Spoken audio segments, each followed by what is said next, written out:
Wood Avenue at Tim Hortons. Anyways, you know, there's definitely an abundance of the deer in the city. Now, you know, oh, I lost my place here.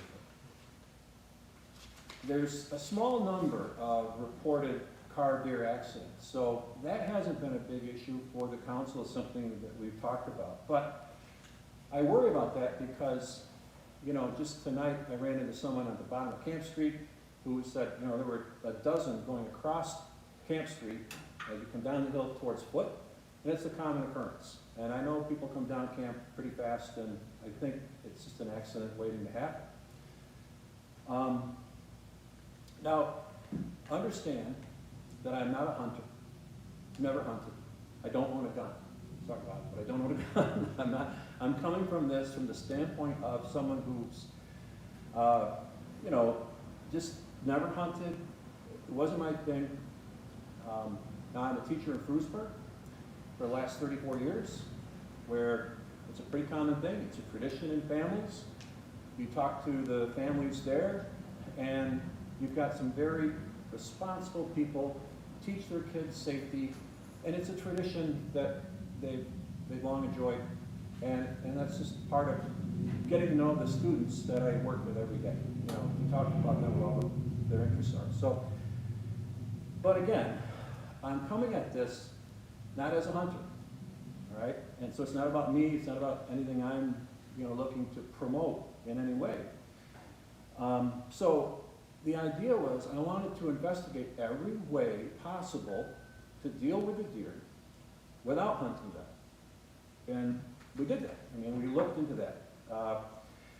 First, we have to educate people about not feeding the deer. And after I spoke with a resident on, what street do you live on? Yeah, you know, on Willard. She suggested, well, why don't we put something in the BPU, I hope you don't mind me doing a little advertising for you, but put something in people's bill about the deer and not feeding the deer. So that was a great idea, okay? Now, how many people see it? I don't know, we'll see. So we've got to educate people about the harmful effects of feeding the deer and about, you know, the fact that it's illegal, okay? And maybe Ryan Rockefeller, who's from the DEC, can talk to that. Next, we need to encourage people to use deer repellents, both chemical and mechanical, motion-activated devices, lights. It's important to talk about, you know, what kind of bushes and things you can buy that are deer resistant. But it's important to remember that no two deer are alike. Their habits and their preferences can vary regionally and on an individual basis. And when the food gets scarce, they'll eat plants that they normally avoid. That's the way it is. So fencing, repellents, you can buy a dog, these are all things I've suggested to people. And they kind of look at me like, we've done that, you know, and they're getting irritated with the deer. And if you do all those things, really what you're doing is chasing the deer off your property onto your neighbors. You're not doing anything really to reduce the deer population. So people have asked me, well, I don't want to harm the deer, and I get it. I don't hunt. They said, can we move now? And again, this is something that maybe you, and it's been tried, okay? And again, according to the research in the DEC handbook, which I think I've memorized now, capturing and relocating deer results in significant levels of stress, injury, and mortality. So people who are trying to help the deer, you're not really helping the deer by doing that. And there's a risk of spreading disease. So, and in most locations where they were removed, they were quickly replaced by immigrant deer from surrounding areas. Then I've been asked, can we somehow control the population by reducing the birth rate? Good question, because they have a higher reproductive rate. Females can produce young at age 1, and they can average 2 offspring per year. Okay? And if food is abundant and mortality is low, the population can double every 2 years. And again, that's in the DEC handbook. So what can we do? I mean, Jamestown has been described as a deer factory to me because it's just the perfect setting for it. So there's surgical sterilization and there's immunocontraception. There are possible methods of reducing the birth rate. And if anyone has a question on that, I'll let you tackle that one. It's complicated. But, you know, without going into the details on this, it's extremely labor intensive. It's very expensive. And you have to do this with virtually all the does must be captured and treated to prevent the population from spreading, to prevent population growth. So, and I did some research on a program at Cornell University, and the cost was $1,200 per deer. So that's a lot of money. And the capture, anesthesia, and surgery can also create stress and result in injury and death of a captured deer. So again, people who are, and I get it, they're like, we don't want to hurt the deer. Well, you might be hurting them by trying to do this. So, you know, deer can live, now the handbook says up to 20 years. I bet it's a little probably less than that. But no matter what you do as far as fertility control, you're not reducing the population. You're stopping the growth of the population, but they could live up to 20. So it would take a lot of time to see any reduction in the population if you wanted to do some kind of a birth control measure, all right? And it's expensive. So, looking at all those things, I thought, what is the best option after that? And that was a controlled hunt, okay? There are municipalities that are doing this. 3 in particular, Cayuga Heights in Tompkins County. The mayor, Linda Woodard, she was on a Zoom call with us one night, and I thought it was interesting that she has a degree from the Yale School of Forestry. So she's coming at this with a lot of background, and you know, they have a program, so does the village of Cornwall on the Hudson in Orange County, which I've never heard of, but, and the town of Irondequoit, which is in Monroe County, which is about 50,000 population. So it's a little closer. The other 2 are smaller, so that's a little closer to the size of Jamestown. The residents there had concerns. Residents had meetings, and there were people who didn't know if it was a great idea. But it got passed. It's been in effect in Monroe County since 1996, I think they started. So it's been effective. It's been safe. I think that's our best option. And again, I think not a hunter, but we can partner with hunters. And you know, I want to point out that you know what this is and what it isn't. It's not trophy hunting. It's not, you know, I've heard people say, oh, we're going to have people, you know, with shotguns walking through the streets. No, no. You will not see a hunter walk through your backyard with a rifle or a shotgun. You won't, okay? You know, it's not open season. I want to go through the resolution with you and show you the parts of it so you have an idea of what we're talking about. But we're talking about archers, we're talking about bow hunters. A couple of them are here. And these guys are pros, these guys are experts. They know a lot more about the sport than I do. And I've learned a lot. And I appreciate what they bring to the table. They know an awful lot about this, they bring a lot of expertise. So, Zach, I'm going to just move this side. There you go. Okay. So here's our controlled hunt program. And the dates, we've gone back and forth in this, but we've finally settled on starting at November 1st and then going through the end of December with all of the rules and regulations of the State Department of Environmental Conservation. The program will be limited to 15 licensed volunteer hunters. And, I want to point out, this will cost the city nothing.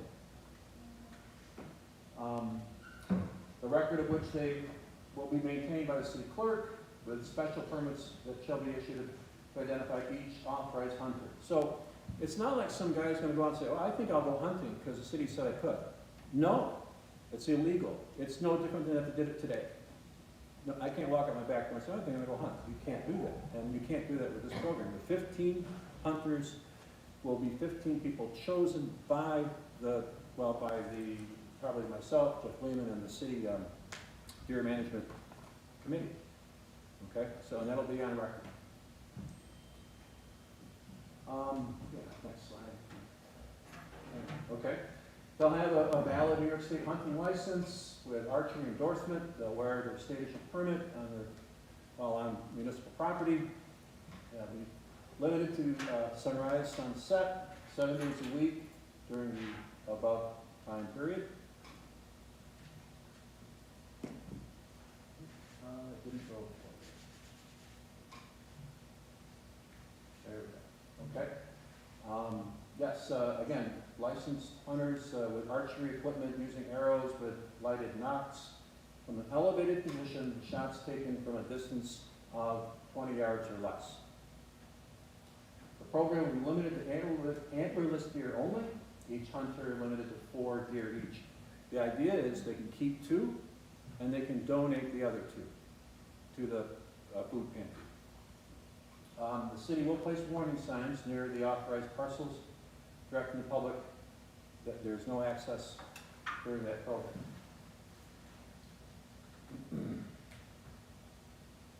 And the hunter shall take the deer to a designated processing site, and half the processed meat shall be donated to a local food pantry, while the processing fee is donated by the Venison Coalition. So the processing is free.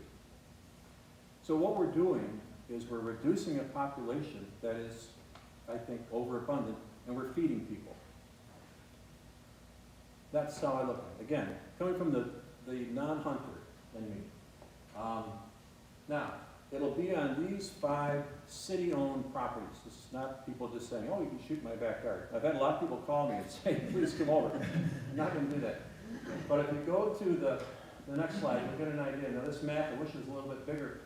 But if you look at site number 1, this is Jones Memorial Park.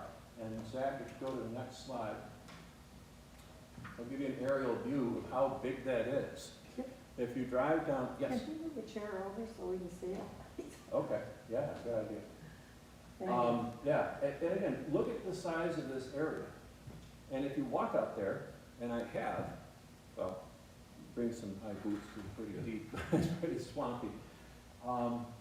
There's no one out there. You know, if you go to the next slide, I think there's a few more pictures. Yeah, it's a pretty remote area. I know people are concerned, well, what about people in the parks and so forth? These are in heavily wooded areas, and I'd be concerned too. I'm a father of 4 kids, I'd be thinking about this too, okay? You know, I talked to Jeff Lehman today, he said, you know, I could walk out there and die, they wouldn't find my body for years. You're probably right. Okay, so let's go to the next one. Site number 2 is Jackson Taylor Park. And again, we're not going to be hunting right off of Washington Street. All right, this is way towards the back. And the gentlemen that are going to be doing this, they know where to go, they know where it's safe, they know where the deer are. If you go to the next slide, if you've ever been back by the piles of brick, back there, I've been told you can feed the deer by hand. And again, these, you know, I think when we said, oh, well, there's going to be, you know, hunting in city parks, people think, oh, you're going to be hunting next to the swing set at Bergman. I'm like, no, that's not what this is about. Okay, so relax. All right, let's go to the next one. Yeah, again, just a few more pictures of that area. The third site is, this, I didn't even know this existed. This is the stormwater management pond on Buffalo Street. And, again, a very remote area of the city. If you go to the next slide, you can see an idea of what that looks like. Do the deer hang out in these remote Yes. parks? They only Well, like that's the what city, but- all the city park department workers tell me, that this is where they are. I mean, and again, and we see them, of course, we see them out in the street, we see them in our backyards, but this is where you're getting big herds of them. And again, we can't hunt them, you know, on Foot Avenue or these other places, but I think we can reduce the population here and hopefully, you know, help to at least reduce the abundance. Well, they live in these areas, and when there's a shortage of food in this area, that's when they start coming into the city limits and in the yards to find food. Where do they go when they die? You never see a dead one. Well, I think there's programs in place to come pick up the dead deer, like hit by a car, you mean? I've never seen one of them all. Yeah, the coyotes and birds will get to them. Okay, the next site, again, this is that storm, water management pond, Buffalo Street.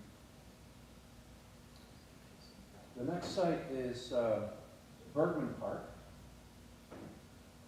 And again, you know, if you walk back out there, you know, if you go to where the batting cages are and walk into the woods, it's a pretty remote area.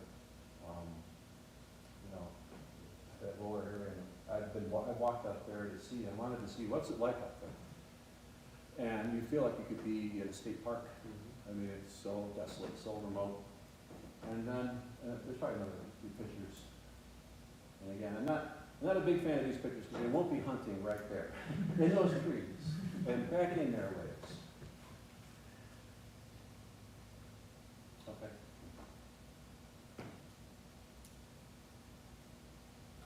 And the last site is Antler Park.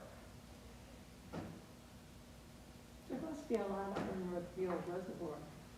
Up There top is. of the hill. And that was a possible site.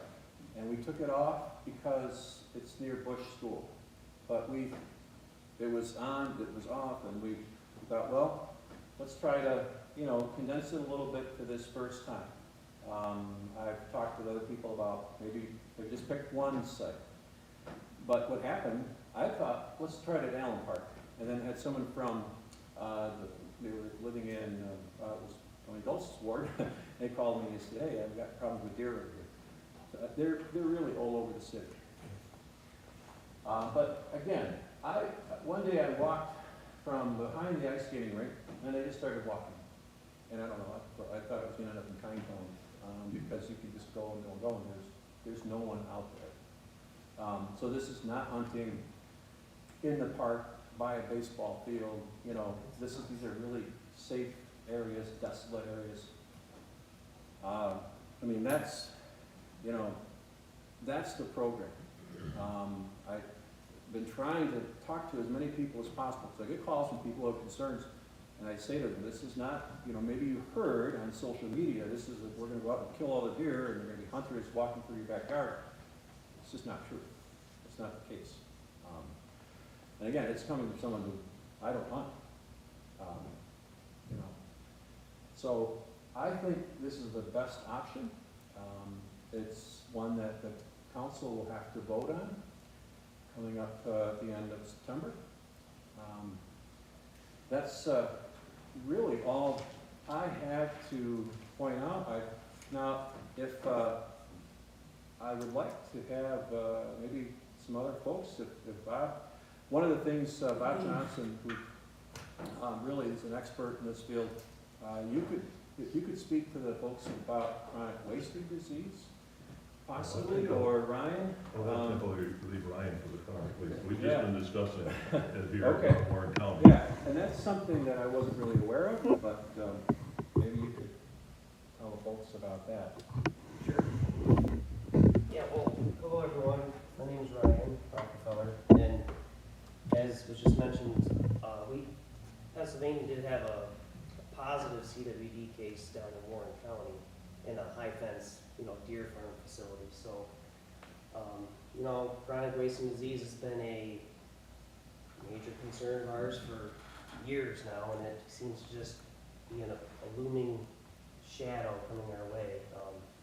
So we do everything we can to try to detect it early and prevent it. So obviously, high deer numbers are a recipe for a rapid spread of chronic wasting disease. It's spread and transmitted from deer to deer, or through their droppings and you know, any real secretions from one deer to another, it could spread it to another deer. So really with any sort of disease, you know, the more density you have, the more abundance, the more chances you have of it spreading and spreading quickly. So it's always a great idea to be thinking of disease and transmission when you're talking about reducing deer numbers, because that's going to help slow and or prevent that spread. As of now, there's been no, you know, positive case in a wild deer in New York or Pennsylvania. It was one deer in one location, and I think it was a very secluded, you know, situation, but it's just something to always be thinking about, because CWD does not seem to be going away, and it only seems to be getting closer to New York State. So What is it? CWD is a chronic wasting disease. So it's a prion, which is like a deformed protein. And what it does is it gets into brain matter into your brain, and it's like poking holes in your brain material. So there's no cure. It's 100% fatal. It can take a deer 2 to 3 years to start exhibiting symptoms, and by then it's, you know, far too late to do anything for that deer, and or for that matter, the herd of deer that it's been with, which it's probably already spread to. So it can last in the soil. So these prions, as they're called, they're shed by the deer through feces, saliva, urine. If a deer dies that had it, you know, go into the soil, and studies have shown it can last and persist in the soil for 3, 5, 7 years. We really don't know. So there's evidence that a deer could then consume vegetation around that area and literally contract CWD from the dirt, you know, that was infected. What are they bringing up about the deer and COVID? I've seen that on my phone a couple of times. I've seen that as well. We don't have anything really more to go on that now, other than I guess they can test positive for it. There's no evidence that humans are catching it from deer, but I mean, who really would know? So as far as consuming deer, handling deer, it's you know, the guidance for consuming wild game is the same. You know, make sure you're Well, what happens when you eat the meat then? Is any of this disease in there that you test them before you? are you Give talking them to chronic people? wasting disease? Any of Or, it, really? well, cooking meat thoroughly gets rid of any risk for most diseases, you know. COVID, you know, that's what the belief is, or other types of diseases, or parasites that, you know, any meat and wild game could contain. If you cook it well, you're okay. Chronic wasting disease is a prion, so it's not really a bacteria or a virus. It's an odd material, and you really can't cook meat well enough to destroy a prion. But there's been no evidence yet that it can spread to humans. But you never know. It hasn't happened. They don't Why think I don't like they that. don't think it can happen, but you know, you don't know.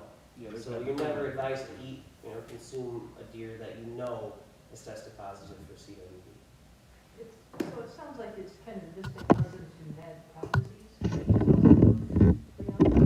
Yeah, it's I don't know how to pronounce it, scrapie or scrappy, which is in sheep. That's almost the direct Oh, okay. cousin of it. Does this transfer to dairy cattle or beef cattle? No, Okay, only servants. yeah, Mhm. okay, yeah, they're different species, so.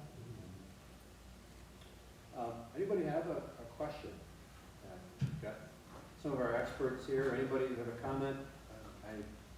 Well, I think you mentioned to me when we were just having a conversation that, I think it was behind Bergman Park, and showed me a space where they would just kind of hang out in a tree stand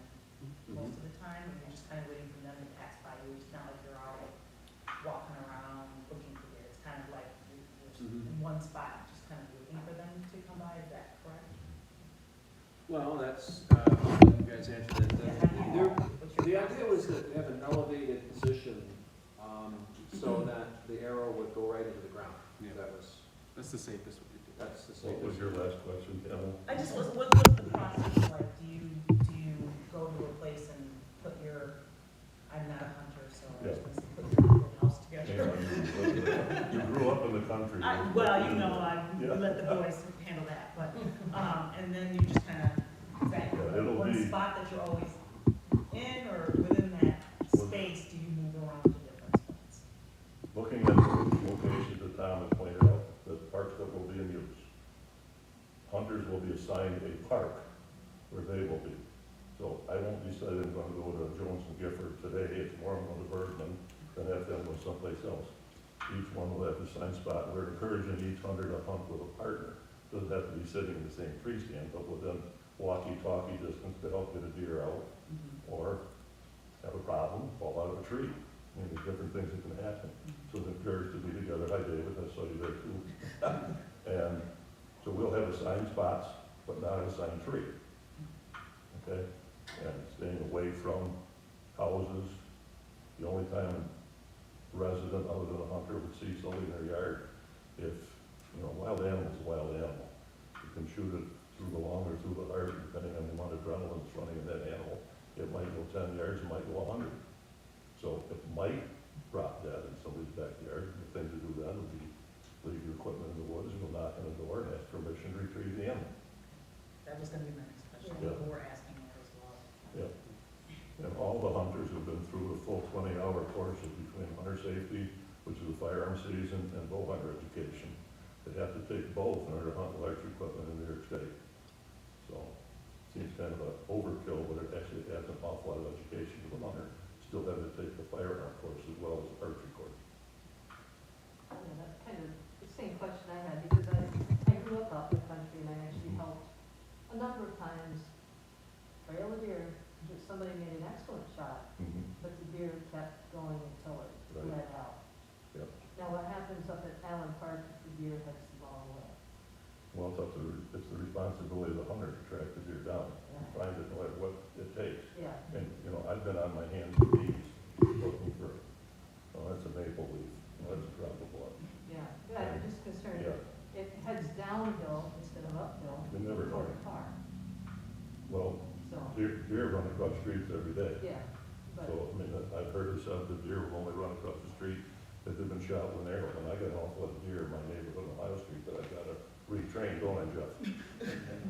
yeah, Jeff, you know what I'm talking about. yeah, I'm not opposed to it, I'm just Yeah. aware of how far and how fast a deer can run when it should be dead, you know, Well, it's. Generally within 100 yards. The idea is to stay I've in seen an that. area where it feels safe, especially in a high adrenaline situation like that. Yeah. You know, they're not gonna go looking for new property, if they're gonna try to bed down, stay safe where they know.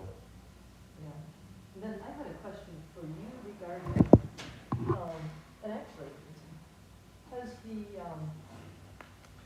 I know that they were looking at the contraceptives for deer, like there's the PZT that they use for wild horses, but it doesn't shut down the mating behavior. What about Gonacon? I'm not as familiar with Gonacon, but they're all contraceptives, right? And Yeah, so the way our permitting is working right now, they're also so experimental that we entertain the idea of a new research project for using contraceptives, so long as it's not, so long as it's asking a new question or trying out a new method of using it, I guess what I mean. So currently, contraceptives can work in very isolated island-type settings, but it hasn't been shown to work on the broad landscape. So if we're going to start implementing those types of measures, we want to have a very well drawn out study that's usually sponsored by a university or something like that. That's really taking a hard look at another way of using the material. Well, So I'm not sure, to your specific question, you're talking about, like a drawn out rut or breeding season, I believe, right? yeah, with the Gaga pond, I guess that shuts that down. It's $2 to $10 per dose plus the cost to administer. Mm-hmm. And I'm thinking we need an all of the above approach, and, you know, hunting plus these other, Mm-hmm. there have done quite a few studies with white-tailed deer, with burros, with wild horses, Mhm. with donut pond. And if you can hand feed deer at Jackson Taylor Park, seems like that'd be a great spot to try these contraceptives. Yeah, You've got a study area right there. yeah, I'd have to look back at the last examples of where we used it in New York, to look closer, but I'm, just in general speaking, that we would never say never, but we would wanna see the proposal Yeah, and see how it would fit in. With any type of birth control or contraceptives, it almost always requires some form of, lethal removal as well. As you mentioned, you're not reducing the herd, what you're doing is stopping the growth. So if you have 100 deer and you treat them, but you really only need to have 30 deer, you're gonna have 100 deer until the rest of them die of starvation, which is their natural way of dying, Yeah. preyed upon or ours. so that's why I was thinking if you could stop the birth rate, because we actually have weird ability to have maybe a controlled experiment or controlled setting in some of these parks. So if you could stop or slow the birth rate plus add in the hunting, then you might make some progress. Because the hunting, yeah, that'll get rid of some of the deer, but then that leaves more browse for the remaining deer, and then more apt to produce. To keep the deer in their natural habitat and not have to come so far into the city and food that's available. Yeah, The bioavailability of food in their natural habitat is what we want to ensure. Ecosystems can only hold so many of each species, right. so that's the reason they're coming out, so, there's not as much available food there. Well, in, like in some areas, if you eliminated the deer, that would mean there's more food available for the ones that are still there. Correct. So they might be more apt to produce twins and triplets. Nature has a way of kind of filling in, unfortunately. The one other challenge to contraceptives is knowing which deer you treated and which ones you haven't. So oftentimes, there's a marking requirement, which almost requires you to handle that deer. I almost could with some of the deer. I think there must be somebody near me that's feeding them, Oh, I'm certain. Sure. because I've been as close to a doe as you and I. And I'm not friendly toward deer, but she was like thinking maybe I would give them some. You see, that's dangerous. It is. When a wild animal's lost the spirit of human beings, that's a problem. Well, and I've had Lyme disease, I'm the one that's had Lyme disease 2 times. Oh, yeah, then you understand completely. Yeah, it's like, thanks, people, Yeah. really, no. Will the 15 permits go to city residents? Can they be limited to city residents or will? We could, that's a good question, we haven't really discussed that specifically. I don't think it would necessarily have to. Present time, I was asked to come up with 5 or 6 that shows among the guys that I do hunter safety with, one of the masters to the state. And so we've got 3 fellows who are not within the city. Floyd Prime, that used to be the county coordinator for hunter safety, and a master. And unfortunately, Agent Orange gave him leukemia, so he can't get the COVID vaccine. So he stays away from people, or he would be here probably. And I've got 2 fellows who are past world champion archers, Bill Kendall and Henry Johnson, both in hunter safety. But no, they're not in the city, but they want to participate, just like Tom said, not to get a buck, but to help thin the herd, because it needs to be done. It's conservation, some of your biggest conservationists are hunters.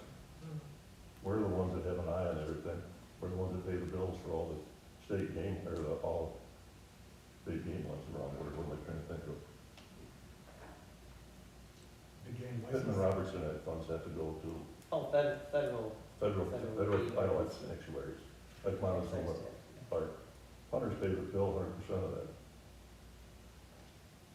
Has there been a decrease, just in general, I mean, when I was younger, hunting, first day of hunting season was a big deal even for my brothers and we went to Jamestown. Is there just, has the number of people hunting or bow hunting just decreased? I'm just trying to figure out, at what point did the deer there's this. never been fewer hunters than right now. Because it wasn't as big of a problem in the past, because that's what Sure. most people did, and so now people just aren't. But we've never allowed hunting inside the city limits of Jamestown regardless. Right, so right, but I'm just how do we- wondering if they're coming in from other places, it's because food is scarce someplace else, I Well, it's guess. an interesting dynamic. We have been losing hunters.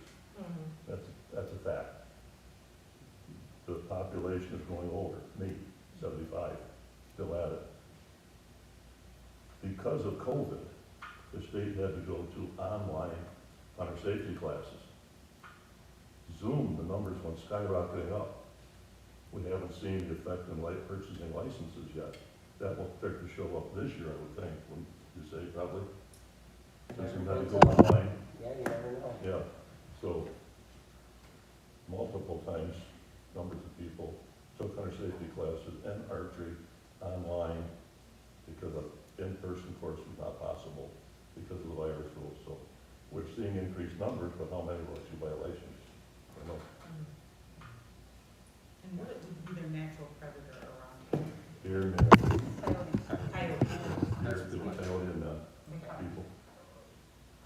Jeff, had a question. Who accepts the responsibility if something goes wrong? For example, if a hunter does fall out of the tree, is there some sort of language that's gonna say that they have to use a safety harness if they're using a tree stand? Yes, Yeah. Okay, so that there could would be required. If a deer, as you stated earlier, in 100 years past, if a deer is struck with an arrow and doesn't run, which they often do, and it goes to an area where, say, it is struck by a car, who's responsible for that? If the deer is injured and runs down the road and, you know, is hit by a car and the driver is injured and their car is damaged? I would assume it'd be the same as if that same thing happened in the country. Well, I'm just saying, what I'm asking from is the city going to be responsible because they're sanctioning this? No more than the state would be responsible if the state sanctioned it. But I'll kick that back over to Tom, because I believe the mayor's already addressed Yeah, that. And the other question I have is, if the deer does run and say it goes into someone's yard, and obviously, like you said, the hunter would go up and knock on the door, talk to the homeowner. If the homeowner says, no, you're not coming on my property, then, and that deer is laying in the backyard dying with an arrow in it, and the hunter can't make it on the property, what do you do then? I talked to the conservation officer last year. The answer I got was, you call a conservation officer, then it becomes our headache. We go to the door, we knock on the door, and the first thing we need to see is the homeowner's license to hunt deer in archery season. They have to possess a tag to put on have to possess a carcass tag to put on the animal. So they're accepting a wild animal that's been harvested, they say, no, it's mine. Anything happens on the country, someone says, no, you can't come on my property to retrieve it, they can keep it if they have the necessary licensing to do so. But they could say, well, what if the deer were hit by a car instead of an arrow? Pardon me? With a accident or so. The homeowner could say, well, hey, you know, how do I know it was not hit by a car and not an arrow? I didn't keep it. Law enforcement has to figure that out, Yeah. you still have to have a tag.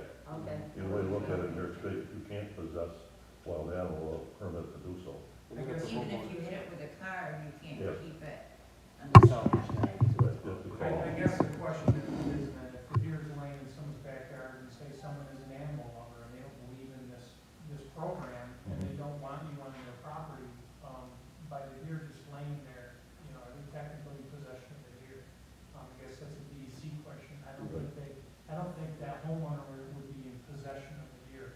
The deer would simply be on their property and they're telling the hunter, you are not allowed to trespass on my property to get that animal. So I guess it either becomes a That's, DEC issue or a law enforcement issue, and I know the police department is extremely busy in the city, and, you know, for them to be answering, calls for injured deer on homeowners' property that. well, if it was one of the hunters in this program, we wouldn't be calling the city police department. we'd be calling conservation officer number, which we may or not hit that individual, they have to leave a message. And they would have to follow up. So no, I don't ever see Jamestown Police or State Police getting involved. From the discussions we've had so far, it would be a DEC issue. Okay. And They're just providing the permits.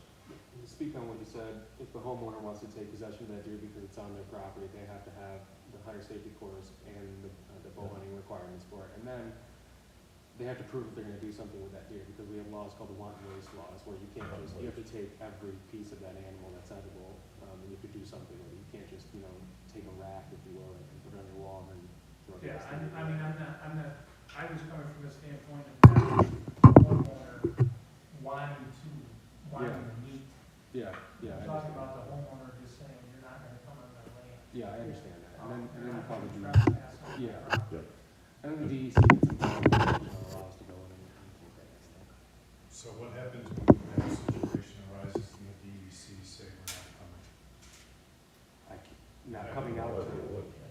I guess the question is, what's the response time of the DEC? Yeah. How many DEC That I officers don't are in the state? And if the DEC officer is called, what's the response time, especially during hunting season where you have, how many DEC officers in there? Can I answer that one I question? can't answer that. I think there's more than a dozen. This is the question for the DEC, Jeff. Tom, And you know that. Tom asked me to call them, to get in touch with them. So I went through all kinds of channels. First they sent me to Buffalo, and then they said the nearest one was Syracuse, so they're not gonna answer our questions very fast. No. I've spoken to many. We would be, as I gave the mayor, hunting syllabus, which you get when you buy your hunting license. And it lists every hunter safety officer, every DEC officer in the state is listed by county. Those are the people we would call. The 4 or 5 that are assigned to Chicago County. 4, maybe 5. Yeah, it's 4 or 5, and they share one with Federal August. Those would be the people called, and the only people called. I think what's interesting is the situation you guys are talking about. No one from those 3 municipalities that have been doing this mentioned that that's ever happened. Yeah. I mean, since I think the chief 1996. has a recent situation there. About a month and a half ago, we had an injured deer on Cedar Avenue in the city of Jamestown, and it was in between 2 houses. We could not shoot the deer because of the danger, Yeah. people around houses. So we called the DEC, and they said we are not coming. So the homeowner was like, well, what do I do? Yeah. And, I don't know, What did you do? we left it. Really? We're not- What kind of injury was it? Was it like mortally wounded or leg? Yeah, I'm not 100% sure. I want to say something like, but I. Yeah. I'm not sure. Yeah, I think in this situation, I'm not just saying because we want this program to be in place, but we're making 20-yard shots, which is from less than here, that flag there, and we're mortally injuring these animals, regardless if they're gonna run off a little bit. They will expire.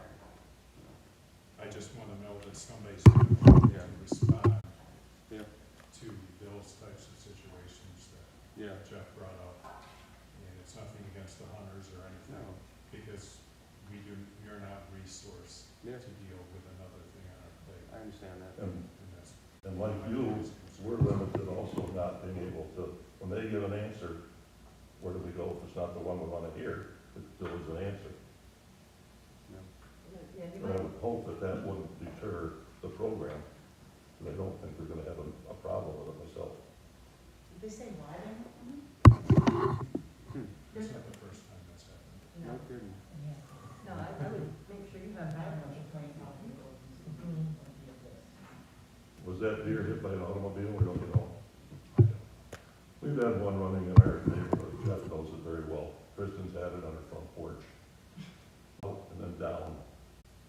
And she just walked on 3 legs with that suspended in the air. I wish I would have had my cell phone with me on Friday evening on Ohio Street, Jeff. You know where we live.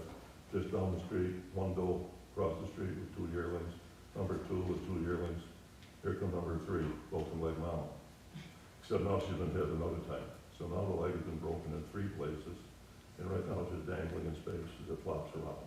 You'll probably be getting a call somewhere at some time to put that deer out of its misery, because it's a cruel thing to look at. Really is. And from the hunter standpoint, We don't wanna see that. You know, and the answer is, if you wanna say no to the hunt, then accept responsibility that when you see that, that was your choice to make it that way. Because we're trying to do something different. And even if I didn't hunt, I'd still be here. Because I believe in what we're trying to do for the welfare of the city and for the welfare of the herd of deer. I look at it from a faith-based, this may sound weird, but as a faith-based individual, we're all looking at the same thing, a 6-foot hole in the ground someday, except for the death, burial, and resurrection of Jesus Christ. After Noah's flood, God gave man dominion over the animals. I think that dominion also includes something called stewardship, the proper care of the animals. If you take wildlife, they're all gonna die of something. Old age, which seldom happens, I would guess, right? Old age, starvation, predation, disease, hunting, or getting hit by a vehicle. If you want to take the hunter out of the equation, then you have to decide which is best, starvation, disease, predation, or getting hit by a vehicle. And we're saying, don't put that pressure on yourself, let the hunters help take some of that pressure. Let us thin the herd. Truthfully, I moved into the city, because, again, I kind of figured I wouldn't be surrounded by wild animals, okay? And, over the last several years, I lived near town, my yard is destroyed, just trashed, and it's been like that forever. For years and years and years, and it gets worse every year. I made a point of it when I wrote the letter several years ago. City said they were gonna do something about it. It's gotten to this point, nothing's been done. So again, I'm just frustrated by it. Something needs to be done. I did not move to the city to be overrun by wild animals. So again, figure out something and get something done. Is that the mayor that came in? Hello. It's just Jeff. Jeff had a question that I wonder if you could answer. It dealt with liability. Jeff? Office for yourself, the corporation counsel, the Sure. question I asked is, who accepts liability if something does happen with a hunter? One example I used, if a hunter falls out of a tree, I'm assuming that they would have to use safety harnesses and mandatory, but if the hunter was injured, or if the deer was struck with an arrow, ran out in the road, got hit by a car, damaged the car, injured someone in the car, or the other issue I brought up is if the animal goes into someone's yard and is dying in someone's yard, and the homeowner says, you're not coming on my property, you're not going to trespass on my property, what do we do then? And they said call the DEC, but then it's a question of the time and the response to the DEC.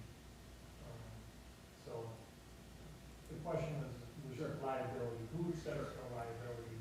And what I'm concerned for the liability on the city, on the city's end, is what I'm concerned about. So,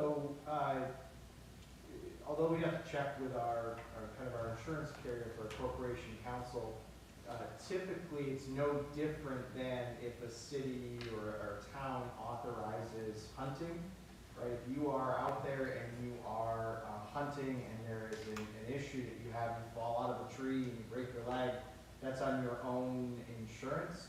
However, if, for example, a deer all of a sudden gets hit in the road, right, it's now the city's responsibility to manage that, or if it goes into someone's property.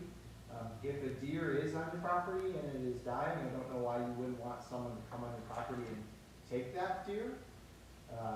But for the most part, the city doesn't have a whole lot of liability, as most places already do that. But there is some liability if, for example, a deer were to come and now enter into the city's property and do something, right? That's how it is now currently. If you go and hit a deer because the deer is running in the street, well, your auto insurance liability will cover the car, but it's the city's problem now that we have a deer lying in the street. Right? I mean, would the hunters be signing some sort of waiver that they're not going to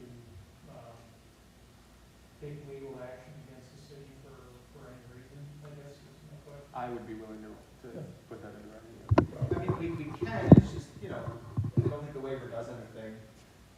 It's the same as if, you lived in Ellicott or Bust and you were getting a hunting license through them, right? There's no difference, no major difference there. But, you know, if that is part of it, it's something that could easily be done, a waiver, sure. It's limited if, and, Councilman Nelson, you correct me if I'm wrong, it's limited to just a small number of people in this program, right? Yeah, to the 15 people there. So there's what's called New York State's limited liability recreation use statute, which essentially says that anybody who's entering a property at no cost, so the city's not charging these hunters to hunt, so it's voluntary recreational use. So really anything that would happen to that hunter while they're out there voluntarily hunting or, you know, climbing a tree is not on the city. It's not on the landowner. Now, if the city or the landowner knew there was a giant sinkhole pit out there and they didn't disclose that information, that might be different, but just your general, you know, accidents that could happen from conducting a recreational activity at no cost, there's no liability there. That's covered under that statute. And that goes statewide, anywhere in the state. I just wanted, 50% of each year will be donated to help the people that need it, right? Yes, ma'am. Yes. At least half. If you don't want to keep the other two, you're allowed to take, you can donate 100% of it if you'd like. Because I don't wanna see any of it in the landfill. It's illegal. That's again the wanton waste law. You have to take half of your piece Right. and eat off an animal that's edible. Did you Yeah. guys talk about the Venison Coalition? Little. Yeah, we mentioned that, Okay. But yeah, that's a totally free service, It's go ahead. a year ago, when we thought we were gonna start this program, I had contact, and some of you might know the Superior, Bob and Bill Superior, have a deer processing facility on, I think it's Shady Side Road. And the hunter would take the deer to them, and if the hunter wanted to keep half of the deer for themselves, they would have to pay the bill for the processing of the half. Superiors don't charge the city or the hunter anything. It's paid for by the New York State Venison, Deer Venison Coalition. So the meat goes to first, St. Susan's Food Kitchen, second, anything else that's in Chautauqua County, and from there it's trucked to Salamanca, and from there it goes out statewide to feed the hungry. Also, you have the issue of, you gotta field dress the animal someplace, for lack of a better word, to say it's gutting it out. Yeah. We're not gonna have that in the park. The place to do that is to take the whole animal to Superior's. And the hunter would pay $10 per animal. They would field dress it there and put it in their dumpster for all that to be hauled away. So there's nothing left behind in the city from that deer other than some blood that might be on the ground. The whole animal will be removed from the city. Will it be issuing tags for these hunters? Mayor? Yeah, we got that, right? Yeah, under the, I think Brian can probably correct me, but under the deer management program, we'd be given a set number of tags that we could issue for deer that, I believe it's does, right? And does, fawns, that kind of thing, right? Yeah, so, I'll just quickly say, you know, the department's not endorsing the city's plan here. I'm just here to answer the questions as far as procedures go on permitting. You know, there's many options out there that municipalities can take to control deer. So this is one of them, and, you know, almost always some type of lethal removal is required. So I think the city's on the right track there at least. But yes, to your point, our deer management assistance program seems to fit what you folks are proposing here very well.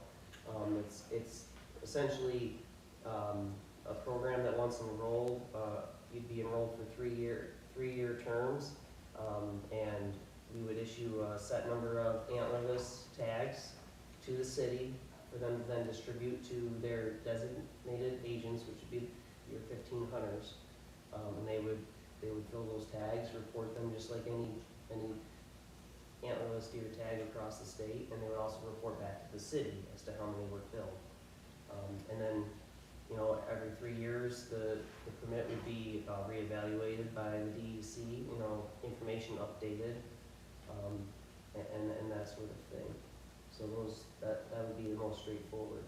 The only requirements to enroll in that program from our side of things is really filling out the application and designating what properties are going to be enrolled, and providing us some form of a deer management plan, which sounds like you folks are, you know, well ahead of the ball in the game on that, you know.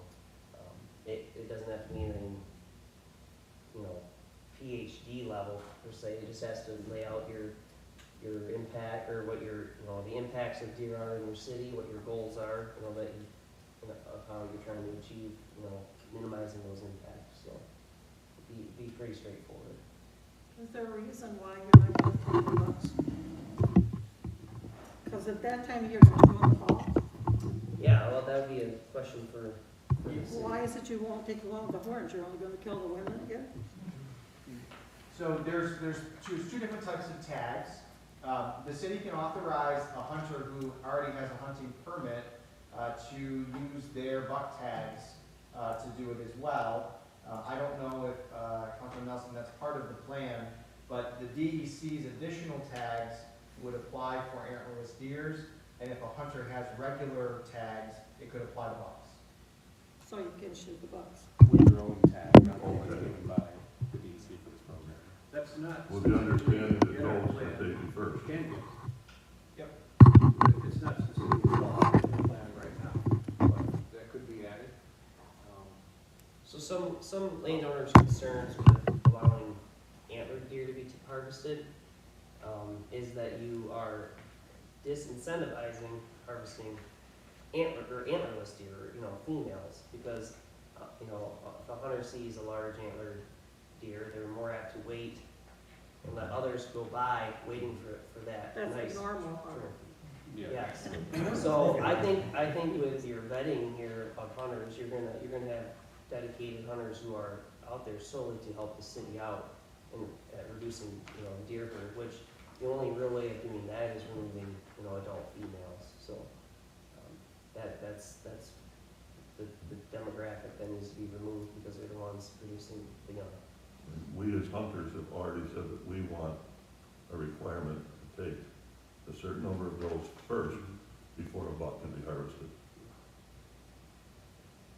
And the time of year that we're out there is not going to be competition. You know, it's myself and the other dedicated hunters. We're going out there because we care about these deer. It's very personal to us that the herd be managed, so that you don't have starvation and overpopulation and then disease, and then you don't have these animals at all. So I I think lived with hunters, but I know you guys go for the horns. I'm just saying, most, at that time in the fall, the bucks have horns. So you're only gonna be shooting the females. But a lot of these archeries are going to be before this starts in six, where they'll probably get their buck. Yeah, Correct? I mean, if the opportunity presented itself, but Yeah, you can go. I don't necessarily, I'm not married to the idea of taking a buck out of these areas. I just want to do what I think is right in this area so we can have these deer for a long time. That's what I'm saying. You Yeah. wanna take one or the other if you see it. Those come first, Yeah, absolutely. Don't they always? guaranteed. Aren't we into that right now? Couldn't you, use, like a shot or something for getting rid of the bucks, and just like, and that way we can go ahead and you can collect all the bucks and get them out and send them out and go further out of the lake. I mean, a Relocate. tranquilizer. All right, yeah, and there are those programs I mentioned earlier, they're just very labor intensive and expensive, and it doesn't seem to work. It sometimes, you know, they're, But it might cut the population down. it would. Do you know anything on the expense of that? I know the sterilization. Of program. relocation, Yeah, well, you said bucks Yeah, it's just the specifically. bucks, and then the house, you know. Yeah, well, you'd have to effectively remove every buck because, Well, I mean, whatever one you buck, can, I one mean, buck we could should be, limit you know, the- dozens and dozens of female does, so, and next year you'd have as many bucks again. You know, a yearling buck, they're programmed to, you know, leave their home where they were, you know, their natal ground, where they were birthed and raised, and search out a territory of their own, and they can travel miles and miles. So you would have deer from, you know, there, every year you probably have deer infiltrating from Pennsylvania, from out near, I mean, all as far as Mayville, they could be coming, I mean, they really do travel. If you looked at some of the radio telemetry studies of collared, you know, yearling bucks, they travel dozens and dozens of miles. So they would just act as a sponge, and other deer would just fill right in. But as far as relocating you know, a herd of deer, you know, you'd have to have approval from the state, and I don't think we would get that. I mean, how much is There's the just no train place to price of put shot deer, there's disease risk, there's really essentially nowhere we want more deer in the state. So, you know, there's just really no place to relocate them to. Because when I go hunting out there, I show you, they're all in here, because they got the right ideal to stay safe here. Well, it should be, we should send it back out that way a little bit more to generate that population a little bit more, as well as happening here. Well, I think part of the reason they put it in town is, pressure from coyotes in outlying areas. I live on the edge of town, and I've noticed that, the does actually stick a lot closer to the houses than they used to. They actually have set up a nursery between my house and my neighbor's house because it's safer. The other problem, well, I grew up out near Sherman, and the deer would actually migrate from the lake plain down by Ripley and northeast. They'd go down there in the winter and then come back when the weather got good. So moving the animals isn't really gonna work. And the other problem we have here in the city is as soon as hunting season starts, especially when you hear the shotguns out in the country, I will see herds of deer, unfamiliar deer, coming into town. Because they're smart enough to know that they're safe in the city. So that would be the place to look for deer, is go out on the edge of the city before hunting season starts and then wait for them to come our way. Because they know. Then we'd be doing Pennsylvania a favor, if they're coming from there.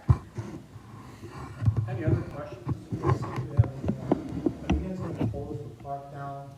Because let's say that the guy shot the deer, and the deer takes off, and the guy's walking, a guy or a female walking, and the deer actually hits them as they're going by. No. Well, the park's closed on what date, Mr. Mayor, I'm trying to remember if it's first, is it November first? I think that's what it is. Yeah, so the parks will be closed, that's partly why we chose that date. Will be closed. That's a good question. Maybe you should look into EDC to get one to stay in the neighborhood for that time of year. So that way the officers don't have such a problem. Do you have that kind of poll at the? Yeah, you have to talk with the officers. I know there's 4 or 5 officers who, you know, live and work in Chicago. Yeah, I've had no problem accessing, you know, I just Google what conservation officers are in my area, I call them up, I ask them for, you know, any kind of tag, like a salvage tag, or if I'm a dead deer, or I do a lot of shed hunting, so you find, you know, dead buck heads with the head still attached, and I call and ask if I could take it off a certain property. I've never had any problem accessing any of the officers, those kinds of questions. If there are issues that the police department can often get a hold of, obviously different enforcement divisions of the state, right? Whether it's state trooper, DEC, things like that. Chief, you can correct me if I'm wrong, but we have ways to get a hold of those individuals, those entities. Actually, Mayor, we spoke about that before we were out of the room, and we had that come up about a month ago where there was an injured deer between 2 houses, and the DEC would not come out. Okay. And from our standpoint, Mayor, I shared with Jeff, I don't know your name, I want to meet you afterwards, that from the hunter standpoint, the only conservation officers we'd be calling are those that are assigned to Crawford County. I gave you the syllabus a couple of years ago, and you'll find all of them listed and their cell phone number. So it's not hard to find one, really. Yeah, it was a direct line that I was able to, didn't have to go through any. Well, and make sure they will come, because I had a situation where I had an injured deer that would frequent my property, and it had coyotes following it. I called the DEC, and they're like, Well, when it comes to a deer taken by a hunter, it's a different, it's a different process than, because there's an injured deer, in the yard being chased by coyotes, we're talking about like legality at this point. Where if somebody doesn't want to let us come and get a deer out of the yard, say if it runs into somebody's yard, it's a legal process at that point. yeah, because I felt like, it wasn't, it wasn't the city's problem, and DEC said, well, it's not our problem. And here I've got coyotes and a wounded deer in my yard, Yeah. and it's like, okay, what do I do? Take it into my own hands? So, but yeah, you might want to make sure you actually have somebody in the area that will respond quickly, because I guess the other scenario I'm worried about is you wound a deer, it's in somebody's yard, they're not home. How do you get permission? Or they've got a pit bull in the yard, fun stuff. Then you go the other direction. What happened to the animal? Don't take care of the deer. Yeah, just make sure you're, so what do we call the houses you're covered? The point is, Well, usually dogs. Mr. Mayor, who do we call for deer? I know Greg Pye is the animal control officer. Problem with deer. They told me deals with the dogs and the cats. Yeah, well, It depends on the problem, right? getting a little off. Yeah, it depends on the problem. Are we talking about a deer that is a dead deer, or are we talking about, in this case, we'll probably have a process set up to make, to deal with that. I think there are more scenarios that we can think of than. There's gonna be a lot of different scenarios, and there are many municipalities that have tried this and found it to be very effective. We get too bogged down in the what ifs, then we're the just. DEC officers there, and the other day, I like to call for them. Yeah, that's, as I said, we're talking about situations that may never occur. I mean, I don't want to say never, but they may never occur.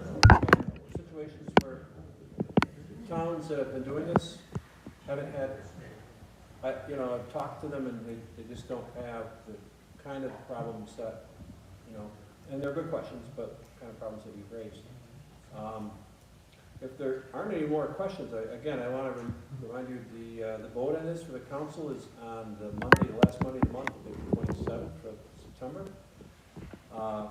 I'm presenting this to the council in a work session the week before. Spoke with the council president about that today, so that's what, that's what happens next. It's the Then the last Monday council of votes. September. What? The last Monday of September Yeah. is when it goes into vote. Yeah, So, and town officers actually attended many of your meetings. anyone? And town officers I didn't hear the end. have any of, any DEC DEC officers. and Well, town officers. Ryan is the first one to attend this meeting. We did have a field biologist attend one. That was, Yeah. that was So myself. are you a field and town officer? I am not, no, I'm not part of law As enforcement. wildlife officer. So is a field and town officer, No, have they been asked to attend? No, we've asked, I guess someone from the DEC to attend. We know there was a difference. There is. In that. Could you help us with that, the difference? The difference would be, school crossing guard at the police house.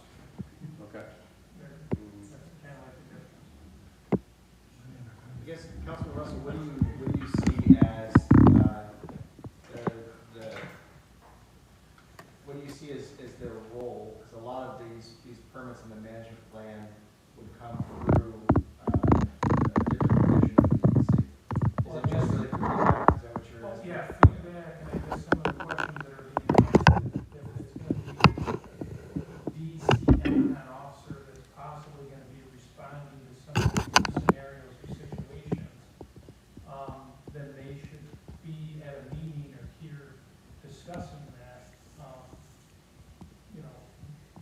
say, this is what I would be doing if this happens, and I work, in this area, this is what I would be doing, this is how to get a hold of me. It would just be nice to have, one of those people speaking or present. Do we have any local ones? I'll check. Four. And all their numbers are in the back of the hunting guide, that's their direct cell phone number.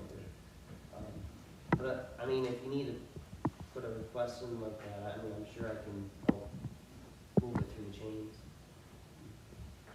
Maybe at the work meeting? Yeah, I've been taking notes and trying to, most likely we're gonna maybe tweak this proposal a little bit. But, I'd like to see it pass. Right now, I couldn't type. I know there's some support and there's some opposed. And I think if you support it, I think you should contact your council member and let them know how you feel. And if you're opposed, same thing, and we'll go from there. It's been a lot of work over the past year now, so I appreciate all of the help I've had, and I've learned a lot about this, and it's, like I said, I just hope for the residents that have been contacting me that we can do something, because they're frustrated, and they want the council to act. And they're getting a little fed up with just talking about it, so I think it's time to do something. So, I think we all are. all right, if there's, you have another question?